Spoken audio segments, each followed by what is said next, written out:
Bonjour à tous, j'espère que vous allez bien. Ravi de vous retrouver pour l'émission 100% Sport.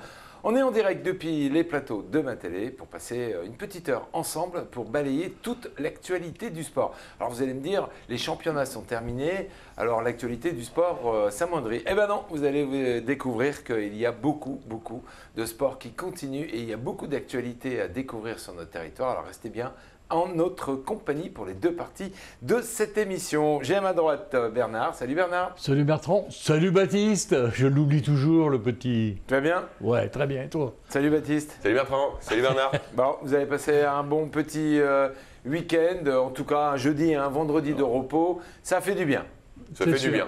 Bon, avant de démarrer cette émission, on a vu des images que l'on ne devrait pas voir. Le sport devrait être fédérateur, le sport devrait être du plaisir.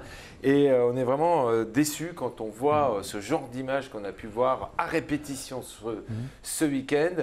Et on a aussi une petite pensée pour l'AS Saint-Etienne parce que voilà, c'est un club de cœur et on les voit descendre et en Ligue 1. Alors on aura l'occasion forcément En Ligue 2. En Ligue 2, on aura forcément l'occasion de les retrouver en Ligue 1.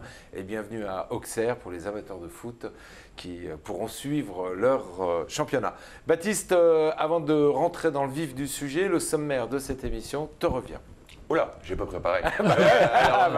C'est comme ça que c'est drôle. On a du basket, on va revenir un peu à froid sur la saison du SQBB avec Julien May que j'ai rencontré ce week-end. On a également du foot, on aura du sport automobile également. C'est une nouveauté ça, hein, c'est rare. Hein. Ouais, ça c'est rare, mais attention, on avait parlé il y a quelques mois, le rendez-vous a été fixé et on découvrira un jeune pilote de F4. On aura également qu'on aura peut-être un jour l'occasion de retrouver du côté de Monaco. Ah bah c'est ce qu'on lui souhaite en tout cas. C'est ce qu'on a découvert ce week-end. On a également de l'athlétisme, on a un rendez-vous pour les volontaires de Paris 2024, on a l'invité de Bernard et on a des résultats également, je pense que je n'ai rien oublié. C'est qui ton invité cette semaine Bernard? Ah, Ram.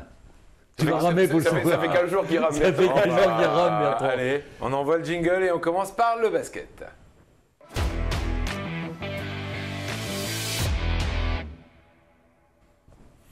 Alors, il y a presque jour pour jour, il y a une semaine, SQBB qui attaquait sa quart de finale, son deuxième match retour, a vu le championnat s'arrêter, malheureusement. Et brutalement d'ailleurs, devrais-je dire, mais bon, voilà, quand même, on ne peut pas s'arrêter là-dessus, parce que la saison a été vraiment exceptionnelle. Bah oui, Bertrand, c'est vrai, hein, il y a 8 jours, on était encore ambitieux, quoi. Mais oui, c'est vrai que même une semaine après, hein, après cette défaite, on a toujours un petit goût amer dans la bouche. Hein, on aurait forcément aimé et voulu que le SQBB aille plus loin, mais c'est pas du cinéma, c'est du sport, voilà. On ne connaît pas les résultats. Pourquoi c'est pas du cinéma? Parce que le scénario n'est pas écrit d'avance. Bah voilà. Exactement. Alors Baptiste, c'est surtout d'autant plus rageant parce que Saint-Chamond s'est fait sortir par l'entente Gris-Souffle la semaine dernière. Il y avait vraiment tous les ingrédients qui étaient réunis pour recevoir en cas de qualification en finale. Mais malheureusement, on ne refera pas l'histoire. Hein. On est déjà fixé, focalisé sur la prochaine saison qui va vite arriver forcément. Mais on ne peut pas oublier celle qui vient de se terminer, j'en suis persuadé, elle est déjà marquée dans l'histoire du SQB version 2021-2022. Alors, avant de rentrer dans le vif de cette émission et d'aller découvrir l'analyse de Julien sur la totalité de cette saison, quelques mots sur l'avancée des playoffs. Alors on en est où dans les playoffs? Alors on en est en demi-finale, le match 1 a eu lieu. Du côté gauche, Antibes mène les débats 1-0 et de l'autre côté, Blois mène 1-0 face à Vichy-Clermont, les tombeurs du SQBB. Ah, donc voilà, donc on aura peut-être une chance d'avoir une finale Vichy-Antibes. Hein. Rien n'est fait hein, quand on voit que Gris se qualifie en demi-finale alors qu'il y a encore 2 mois, ils étaient relégables, ça veut strictement rien dire. Et d'ailleurs, il me semble que le match 2, c'est ce soir ou demain. Donc voilà, on va vite être fixé sur la finale de ces playoffs de Pro B où malheureusement, on n'est plus là. C'est important de suivre ces playoffs parce que c'est porter un regard sur, même si SQBB ne fait plus partie du game, comme on pourrait dire, mais c'est important de le suivre quand même parce que ça nous permet de voir comment ces équipes qu'on a découvertes dans le championnat classique évoluent dans ce nouveau championnat. Oui, c'est certain. Et puis on voit quand même, c'est un peu dans la lignée du championnat où c'est vraiment une Pro B surprenante. On n'aurait jamais mis un bifton sur Grise qui allait se qualifier en demi-finale en faisant tomber Saint-Chamond qui il y a un mois était déjà, se voyait déjà peut-être en haut de l'affiche en BetClick. Donc voilà, ça veut rien dire, mais voilà, le match 2 va peut-être relancer les choses ou peut-être va déjà qualifier une des deux équipes en finale. À suivre, je crois que c'est ce soir d'ailleurs. C'est ce soir le match 2. Il me semble que c'est bien ce soir, hein, c'est ce qu'on a découvert sur LNB. Et d'ailleurs, grâce à nos partenaires LNB TV, vous allez pouvoir suivre l'ensemble de ces matchs. Je sais que vous êtes nombreux, un peu frustrés de ne pas retrouver SQBB à l'affiche. Pourquoi pas de cette demi-finale? Parce que nous, on en avait rêvé. En tout cas, on pensait que c'était à notre portée. Tout le monde d'ailleurs pensait que c'était à notre portée. Et puis, voilà, c'est l'aventure qui est comme ça. Ouais, mais regarde, d'après ce qu'il dit Baptiste, c'est pas du tout ce qui est prévu, les résultats en play-off. Donc, c'est vraiment autre chose que le championnat. C'est vraiment un nouveau championnat qui démarre. Et on remet les compteurs à zéro. Et voilà, et les joueurs... balle au centre et c'est reparti. Alors justement, cette saison, pour revenir sur cette saison qui vient de se dérouler, on peut dire qu'il y a eu 3 temps dans la saison régulière que l'on va découvrir et puis il y a eu un 4e temps, puisqu'on en parle il y a quelques instants, les playoffs c'est vraiment un 4e temps, c'est quelque chose de complètement différent. On va découvrir ces 3 saisons, Baptiste, ces 3 parties. La première partie, c'est le début de saison, forcément, un début un peu compliqué avec une équipe remodelée à quasi 80%. Même si voilà, on va voir le verre à moitié plein, pendant quelques mois, le SQBB va jouer sur tous les tableaux, que ce soit la Coupe Mickey, le championnat et la Coupe de France également, où le SQBB va faire un beau parcours. Mais voilà, dans ce début de saison, on n'y est pas. Après, il faut comprendre également que voilà, c'est un effectif remodelé, il faut que les automatismes arrivent et c'est pour tout le monde pareil. Mais voilà, c'était les quelques premiers mois du SQBB. Est-ce que c'est pas un peu trop de démarrer la saison alors que les joueurs ne se connaissent pas encore? Enfin, un peu quand même, puisque les joueurs, on rappelle, ils arrivent sur le parquet début août. Ouais, c'est ça, première quinzaine du mois d'août. Première quinzaine du mois d'août. Donc il y a un temps pour créer les liens les uns avec les autres. Et puis il y a tout le travail du coach qui a besoin d'amener les joueurs à sa sauce selon ses techniques, travailler sur la défense, créer des binômes, créer une véritable osmose dans le groupe. Est-ce que c'est pas un peu trop de compétition au début de la saison? Parce que la Coupe Mickey, elle aurait lieu un petit peu après, changerait aussi un petit peu la donne. Hein. Ouais, après voilà, c'est quelque chose qui a été décidé par la Ligue nationale de basket, on va pas revenir dessus. La Coupe Mickey, pour moi, n'a pas vraiment de sens, si ce n'est un côté marketing de la chose. La Coupe de France, c'est une coupe qui fait forcément rêver dans tous les sports et au basket également. Donc oui, c'est un peu trop. Après, la Coupe de France, c'est peut-être un peu plus étendu sur la saison que la Coupe Mickey, parce qu'on condense très rapidement les phases de poule régionales très rapidement. Donc voilà, on condense ça et on appelle le temps de souffler et on embraye un peu sur le championnat. Donc c'est un petit peu trop. Mais voilà, il faut aussi que les joueurs, avec les échéances qui arrivent, doivent être prêts. Et c'est aussi la date butoir et l'objectif d'être prêt pour le début. Et c'est peut-être aussi une manière d'accélérer aussi peut-être c'est ça. Et puis l'entrée dans le jeu normal. Les matchs amicaux, c'est bien, mais les joueurs, ils ont soif de compète. Ils veulent jouer pour gagner. Donc mettre aussi cette Leaders Cup avec un objectif, c'est-à-dire quand même un ticket pour les playoffs, dès tout de suite, un peu comme la carotte, ça peut être aussi plutôt bénéfique pour les joueurs. Après, chacun se fera son avis. Exactement. Mais j'avais envie d'en parler parce que je trouve que ça fait beaucoup de choses d'un coup qui arrivent pour des jeunes joueurs qui, bien souvent, les équipes sont reformées et donc faut trouver une certaine osmose. Ils se connaissent pas, ouais. Voilà, exactement. Alors, on va démarrer avec la première partie de la saison. Cette première partie, on l'arrête quand? On l'arrête fin décembre C'est ça, au niveau de la trêve, on va dire fin décembre, début janvier, c'est là qu'il y a une petite coupure. Il y a une coupure internationale avec les équipes nationales. Voilà, la première partie de saison, elle s'arrête fin décembre, début janvier. Voilà. Allez, on va écouter Julien Mahé qui va revenir pour vous et pour nous sur cette première partie. Allez, octobre, décembre, fin décembre, début janvier. On l'écoute et on en parle après. On sortait d'une saison exceptionnelle où on avait fait 3e de Pro B, personne ne nous attendait là, on avait fait même la course en tête une grande partie de la saison. Donc on avait été évidemment un peu victime de notre succès, il avait fallu reconstruire beaucoup, donc on est reparti sur une équipe jeune, aussi bien sur les joueurs français que sur les joueurs étrangers, donc ça a mis un petit peu de temps à se mettre en place. Malgré tout, dans le début de saison, c'est mitigé, mais il y a déjà des bonnes choses. Le fait de se qualifier pour les quarts de finale de Leaders Cup, ce qu'on n'avait pas fait l'année qui avait précédé, donc ça c'était plutôt un bon point. Et puis également les qualifications en Coupe de France, avec notamment une victoire à Nanterre. Et dans les moments difficiles qu'on a pu connaître en novembre-décembre, on avait toujours cette idée qu'on avait déjà réalisé des bonnes choses. Et donc il nous fallait juste la capacité de reproduire. Donc c'était des détails. Effectivement, on a eu, et puis on a aussi eu une victoire à Chalon-sur-Saône aussi, où on est les premiers à s'imposer au mois de novembre, qui nous permet de basculer à la trêve de novembre à 4 victoires, 3 défaites. Et ensuite, c'est vrai qu'on a un très mauvais passage entre la trêve de novembre et la trêve de Noël, on ne gagne pas. On a 5 défaites consécutives avec 4 défaites de peu. Et voilà, donc à la trêve de Noël, c'est vrai, on s'est posé beaucoup de questions. On s'est dit qu'il ne manquait pas grand-chose non plus à cette équipe. Donc le seul ajustement qu'on a fait, c'est de rajouter un joueur avec Kimani Winsou qui est arrivé de Villeurbanne. Il avait 18 ans, mais un jeune joueur, beaucoup de potentiel. Donc ça a rajouté un petit peu de concurrence, un peu d'émulation, et puis ça a révélé certains. Et je pense qu'après, on a eu tout simplement aussi le travail qui a payé au fur et à mesure. Ouais, tout à fait. Alors après, c'est sûr, à la trêve, on a aussi fait le point sur ce qui allait pas dans le jeu. Et on a fait des petites, des petites adaptations offensives et défensives pour qu'il y ait une meilleure compréhension. On a un jeu qui est un petit peu, qui est très collectif, qui demande de la compréhension, de la culture un petit peu.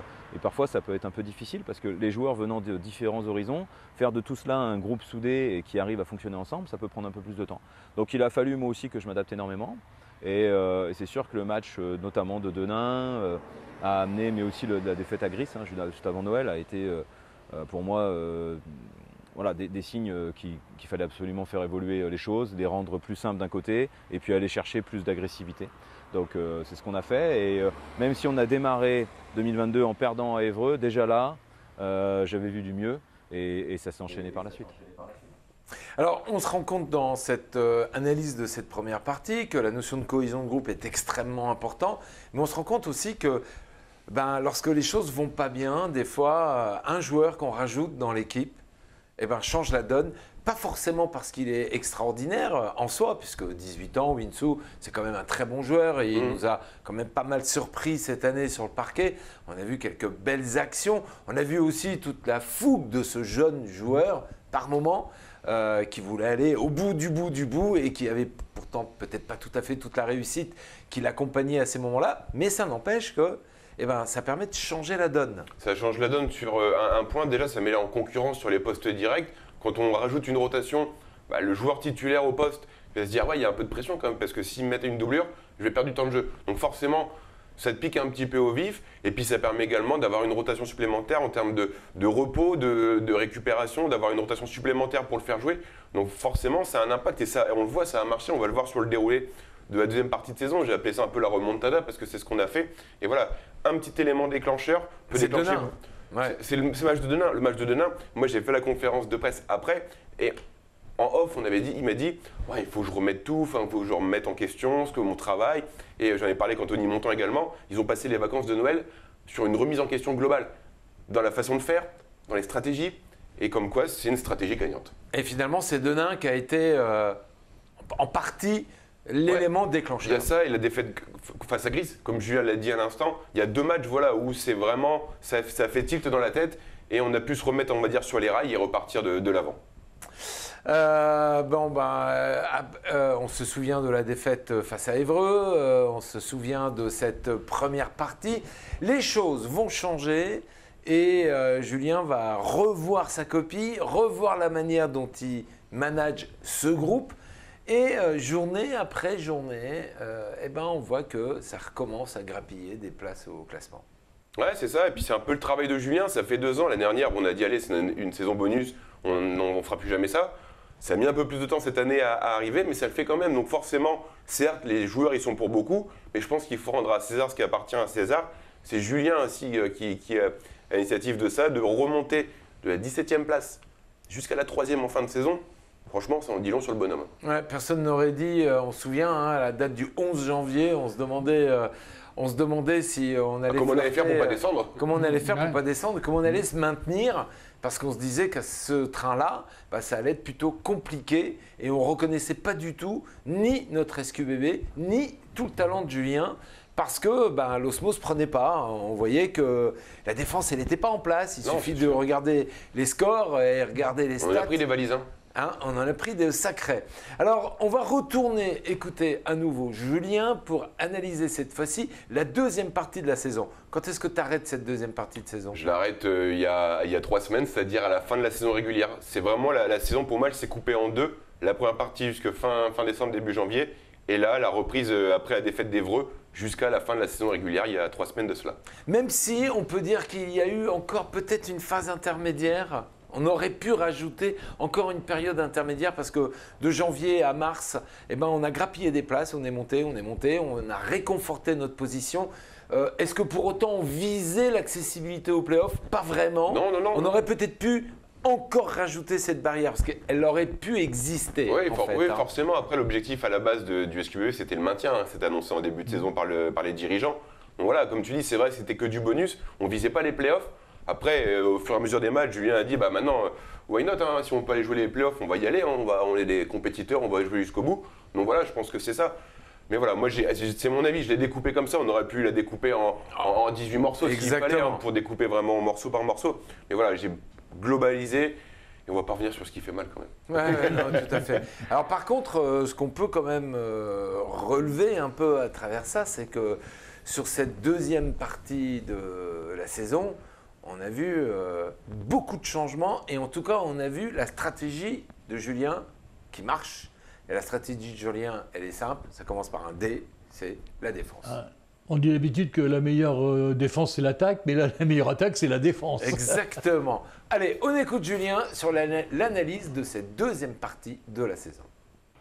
Je dirais que cette équipe, un peu comme l'équipe de la saison passée, et la saison se termine comme ça d'ailleurs, était là quand on ne l'attendait pas.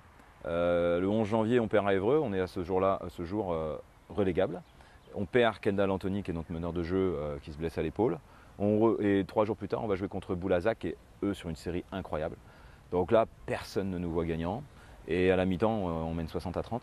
On fait un truc et qui relance vraiment la machine. Et c'est sûr que le groupe aussi s'est mis à progresser défensivement de façon parfois assez incroyable. Je pense notamment à la victoire contre Nantes où 70-51. Mais il y a eu aussi d'autres prestations qui ont fait qu'on a réussi à aller chercher des victoires. Et en plus, tu vois, pendant cette période, on n'est jamais au complet.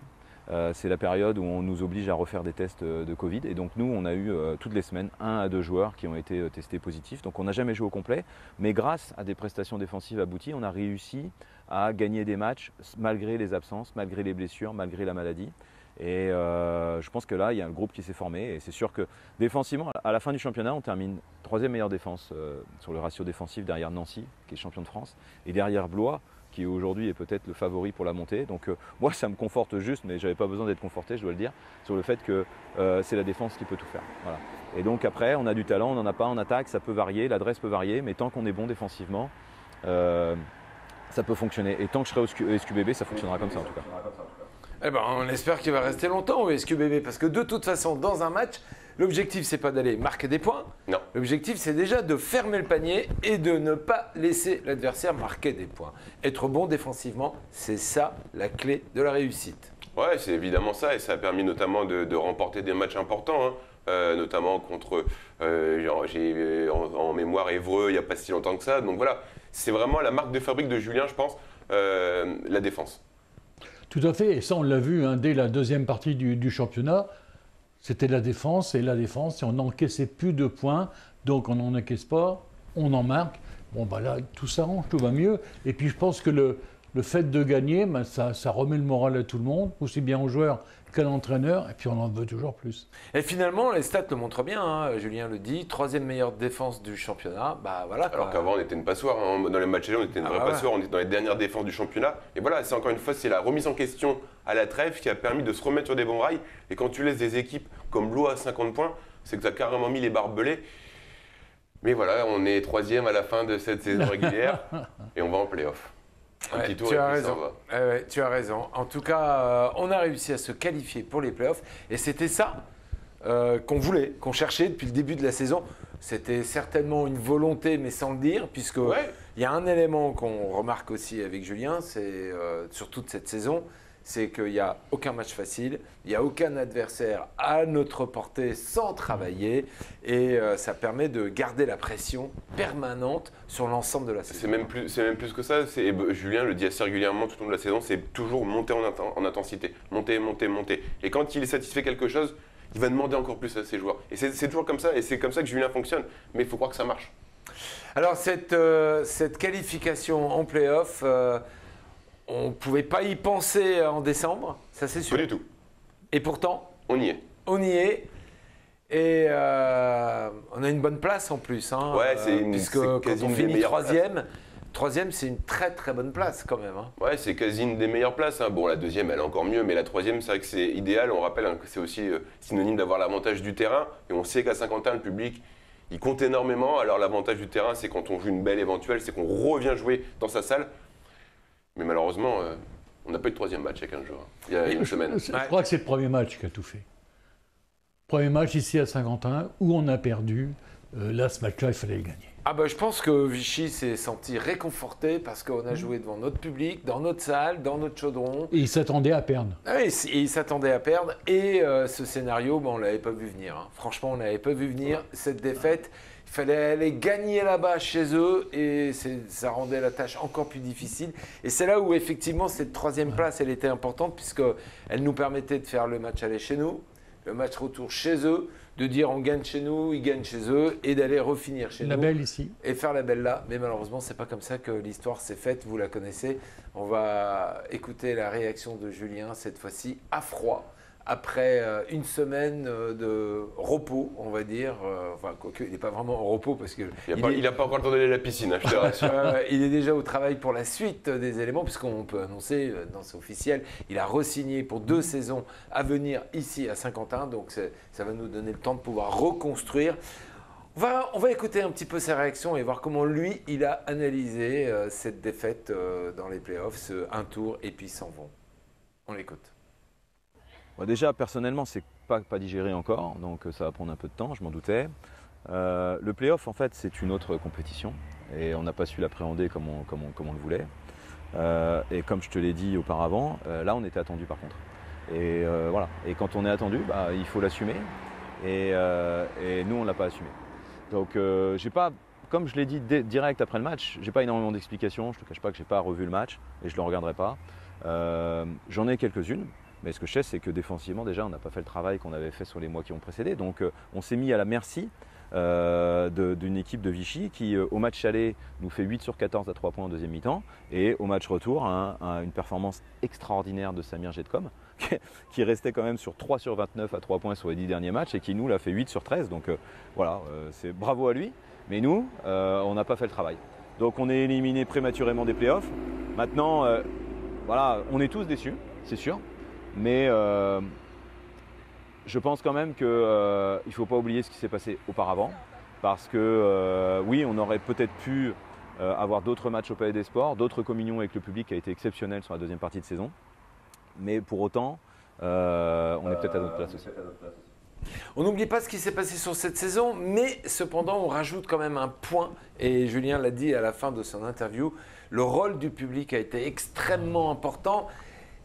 Et on va dire aussi que dans cette phase de play-off, le public n'a pas aussi vraiment trouvé sa place. En tout cas, c'est le sentiment qu'on a eu. Ouais, c'est vrai, on en parlait. Sans vouloir incriminer le public non, bien évidemment, qui oui. est présent, qui suit. Mais le public a un vrai rôle et il n'a peut-être pas pris pleinement conscience du rôle qu'il avait, ouais, en tout cas sur le match aller. Il n'a peut-être pas joué son rôle à fond. Après, on ne va pas les blâmer, forcément. La faute première, c'est les joueurs, ce n'est pas les supporters. Hein. Bien évidemment, ils sont là quand ça va. On a la chance qu'à Saint-Quentin, ils soient là également quand ça va moins bien.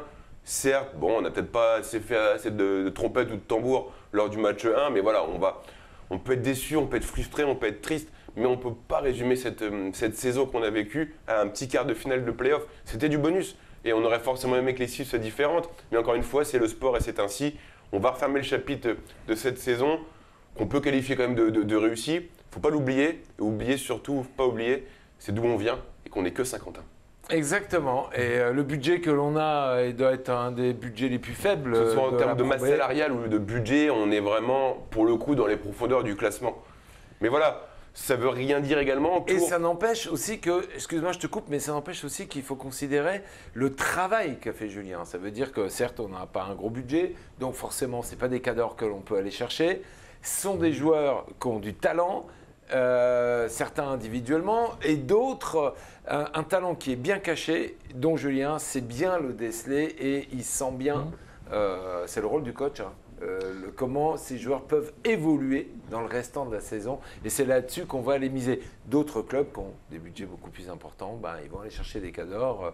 Mais des fois, en mettant des cadors dans l'arène, chacun veut être le taureau et on n'arrive pas à créer l'osmose. Et là, pour le coup, tout le savoir-faire, c'est de réussir à créer cette osmose. Absolument. Mais tous les ans, ils trouvent une perle. L'année dernière, c'était Hugo Besson. Cette année, c'était, je ne sais plus son nom, Kinsu. Lionel, ouais. Donc, cette année, la saison 2022-2023, c'est 2 perles qu'il va nous trouver. Non, mais moi, je pense que, Bernard, pour te contredire, je pense que cette année, sur la saison qui vient de se terminer, effectivement, il a trouvé une perle. C'était l'équipe en entier. Pour moi, la perle, ça a été... Moi, j'ai vu cette année une véritable cohésion. Ouais, après, et c'est comme ça qu'on a gagné. Après, on a une cohésion, et c'est comme ça qu'on est remonté. On a aussi des talents individuels, c'est indéniable. On a Dean Williams qui sort de nulle part, qui va certainement pas rester au SQBB parce qu'il est forcément suivi de partout. On a des joueurs comme Benoît Gillet qui ont eu des coups de chaud. Lionel Godou, pour moi, c'est la révélation, qui vient de N1, qui a parfaitement passé cette marche qui est entre la N1 et la Pro B, et c'est très mis au diapason. Il y a une belle osmose, mais sans talent individuel, t'as pas d'osmose. C'est vrai, mais quand il y a trop de talent individuel, quand tu arrives à la fin de la saison, tu t'es fait tous piquer, quoi. Ouais, c'est sûr. Alors que quand tu as un talent collectif... Victime de notre succès. Pourquoi tu parles du PSG, là? Non, j'ai rien dit. Alors maintenant, la suite, c'est quoi? Le SQB s'est déjà mis au travail, pas le temps d'aller au bord de la piscine parce que Julien, il a un agenda très chargé pour cet été, à peine en vacances. Il doit constituer une équipe rapidement parce que le 15 juin, il s'en va en campagne avec l'équipe de France jeune U20, si je ne dis pas de bêtises. Mais je pense qu'on va laisser en parler Julien, il en parlera bien mieux que nous trois réunis. On l'écoute. La saison prochaine, c'est en cours, on est en train de travailler. Comme chaque année, on sera certainement victime de notre succès. On a un budget qui n'est pas illimité. Avec Laurent Prache, on travaille pour augmenter un petit peu la masse salariale des joueurs. Mais on attend encore des réponses. Et puis évidemment, les joueurs, quand ils réussissent une saison comme ça, ils sont demandés. Donc nous, on espère avoir une ossature qui était déjà avec nous cette saison, mais rien n'est sûr au moment où je vous parle. Ça va être de nouveau un été assez long où il faudra être patient. Et donc moi, mon objectif, c'est de nouveau construire une équipe avec du talent, avec également de l'agressivité, du cœur, et qui correspondent du coup aux valeurs de la ville et du territoire, parce que je pense qu'on peut de nouveau créer quelque chose. Maintenant, est-ce qu'on sera en capacité de faire 3 fois de suite des saisons aussi merveilleuses? Je ne sais pas, donc il faut rester humble. Nous, on risque, là, il y a beaucoup de travail à faire. C'est une période qui n'est jamais simple à gérer, où il faut montrer de la patience, de l'abnégation, mais aussi il ne faut pas renier nos valeurs. Donc on verra dans les semaines à venir quel visage aura le SQBB 2022-2023. Allez, est-ce qu'on a le droit de divulguer quelques infos ou à ce stade on a 0 info sur cette ossature dont il nous a parlé? On en parlera peut-être dans quelques jours. Bon, on va attendre encore quelques jours pour pouvoir avoir la suite. On a hâte de savoir quelle va être la nouvelle formule de SQBB pour la saison 2022-2023. On va rester dans le monde du basket. On va d'abord, pour clôturer avec SQBB, remercier Julien de s'être prêté au jeu tout au long de la saison, défaite ou victoire, d'être venu à notre micro, de s'être rendu disponible. Et là, quand Baptiste l'a rencontré hier ou aujourd'hui, c'est vrai qu'il faut le faire, quoi. Il aurait très bien pu dire, entre guillemets, je suis en vacances, non. C'est terminé. C'est terminé. Il y a beaucoup de coachs qui auraient fait ça. En tout cas, un grand bravo à lui. Tu remercies, mais Julien nous remercie également. Après avoir discuté un peu en off avec lui, il a remercié l'ensemble des équipes de ma télé pour le travail fourni tout au long de l'année. Il a même pu suivre les matchs quand il était en arrêt maladie. Donc il remercie également toutes les équipes de ma télé. Donc le message est transmis. Voilà, c'est noté. Et notez que d'ores et déjà, je peux d'ores et déjà vous annoncer que le super partenariat qu'on a avec la Ligue nationale de basket et la Ligue nationale de volley nous permet à ce stade de manière sûre de reconduire la retransmission des matchs à domicile sur la saison régulière, et puis pour la partie des playoffs, on verra pour mettre des éléments en place. Ça n'empêche que le meilleur endroit pour regarder le match, c'est le Palais des Sports, parce que c'est là où on a besoin du 6e homme, parce qu'il est dans les gradins, et c'est avec lui qu'on remporte les matchs, et c'est comme ça qu'on fait la fête du basket. Et puis le dimanche ou le lundi, on aura largement le temps de pouvoir resuivre tout ça sur nos antennes. On va rester dans le monde du basket avec toi, Baptiste, mais cette fois-ci, on va parler du basket au féminin. Exactement, et du côté du SQBB JSC, depuis la fusion entre les deux entités il y a quelques années, maintenant lors du Covid, on a mis l'accent particulièrement sur la section féminine dès le plus jeune âge, que ce soit en loisir et en compétition, et pour le coup, ça marche. Pardon, ça se passe du côté du gymnase Marcel Bienfait. C'est là où on est allé à la rencontre de cette section féminine lors d'une rencontre des U13. Regardons. À Saint-Quentin, le basket se conjugue aussi au féminin. Depuis la fusion des deux clubs saint-quentinois, le SQBB JSC s'est fixé un objectif, celui de développer la pratique pour les jeunes filles et les femmes. Et le moins que l'on puisse dire, c'est que les chiffres parlent d'eux-mêmes. C'est vrai qu'aujourd'hui, donc, la section féminine du club SQBB JSC est en plein boom. On a doublé notre nombre de licenciés. On a une section sportive féminine en partenariat avec le collège Laramée. C'est-à-dire que les filles de 6e et 5e peuvent avoir des horaires de basket inclus dans leur temps scolaire. Donc c'est vrai que c'est un sacré plus. On accueille aussi beaucoup de filles du collège Montaigne.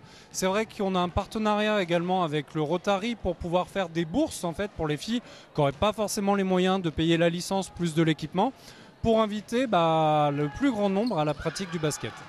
Et c'est grâce notamment au mariage de ces deux clubs que la pratique féminine se développe de manière significative. Clairement, on avait JSC, on avait quasi la parité entre le nombre de licenciés féminins et masculins. SQBB qui était quasi exclusivement masculin. Donc on essaye de remonter notre nombre d'équipes. Le but c'est d'avoir à peu près autant d'équipes masculines que féminines.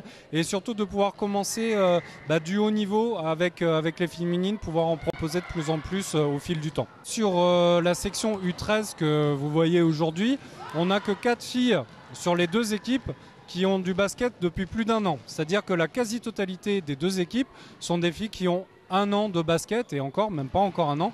Donc c'est complexe parce que c'est vrai qu'on aimerait avoir des filles avec lesquelles on puisse jouer directement des matchs et être compétitif. Mais là, nous, le but, c'est vraiment d'avoir une qualité de formation pour nos futurs U15, nos futurs U18 et nos futurs seniors. Sur les 26 filles qui sont en U13 avec nous, toutes ne feront pas du haut niveau, toutes ne joueront pas en région, toutes joueront certainement en département ou autre. L'idée, c'est qu'elles puissent se faire plaisir, mais aussi qu'elles puissent aller trouver de la compétition, un challenge intéressant. On est à 108 filles sur 400 licenciés, donc on n'est qu'à un tiers, à peine un tiers d'ailleurs, là où on était à 43% à la JSC. Pendant trop longtemps, ça a été un petit peu abandonné, alors surtout effectivement côté SQBB où on s'est concentré sur des équipes nationales côté garçons. JSC, on était dans une phase un petit peu de flottement après des années où on avait joué en National 3 et autres. Là, l'idée, c'est dans les 5 à 10 ans pouvoir mettre une équipe senior en National 3. Aujourd'hui, notre équipe Fagnon chez les filles est en position d'être championne de l'Aisne en interdépart. Et on voit le travail qui reste à accomplir. Du travail déjà accompli avec une marge de progression relativement intéressante. Voilà ce qu'ambitionne le club du SQBB JSC. Et peut-être verrons-nous dans quelques années une équipe féminine saint-quentinoise au plus haut niveau du basket français. J'en suis persuadé, moi. Ouais, en tout cas, c'est dans ce sens-là que Nicolas Gib, le président du club, et l'ensemble du staff et des entraîneurs vont travailler. Le basket féminin SQBB a été très vite oublié il y a très longtemps. La dernière fois, c'était sous Bertrand Gamès. Il n'y a pas eu de filles depuis quasi. Donc voilà, forcément, le club du SQBB JSC maintenant veut briller avec les filles. Et réponse dans quelques années. Allez, à suivre. On avait une fille qui avait été sélectionnée en équipe de France, je crois, qui venait justement de la JSC. Oui, ça me dit quelque chose, Bernard. Tu as tout à fait raison. Grande costaud, il y a une fille qui avait... Tout à fait raison. On l'avait reçue d'ailleurs, on a été la voir 2-3 ans. Ah, peut-être. Ouais. Ah, moi je veux pas vieillir, tu sais bien. Ah, t'as bien raison. Tiens, pour terminer la page basket, qui se maintient, qui se maintient pas, de tête là dans notre région. Moi je parle au Pac de Guise et à Chauny. Comment ça se positionne? Le Pac de Guise le Pac de Guise arrête la N3, ils vont repartir en R3. Ouais. Chauny est maintenu. Ensuite, le SQBB est maintenu. Il n'y a pas de grosses surprises. Il n'y a pas de grosses surprises. C'est le Pac de Guise qui malheureusement a déjoué sur sa fin de saison. Et on sait toute la difficulté, quand tu es comme ça, ça a été difficile cette saison pour... Et un président fatigué aussi. Pas tellement, pas suffisamment soutenu en tout cas, tout pas seul. suffisamment soutenu. Et on voit qu'encore une fois, dans le soutien, il y a le soutien à l'intérieur du club, et puis il y a le soutien à l'extérieur, et puis il faut de la manne financière, surtout quand tu joues dans des niveaux un peu intermédiaires où c'est vraiment compliqué. Restez avec nous, dans la deuxième partie de cette émission, on va vous parler de foot. On va vous parler d'athlétisme, on va vous parler de sport automobile, l'aviron. On va parler d'aviron et puis on va parler des résultats. Bon, les rames en attendant. Va chercher ton vélo, t'as 5 minutes. On n'a pas de vélo aujourd'hui. Ah non. Bon, non, mais Bernard, son vélo est en révision, donc on peut pas en parler. Il est en révision ton vélo. C'est à cause de ça. Allez, on se retrouve dans 3 petites minutes. À tout de suite.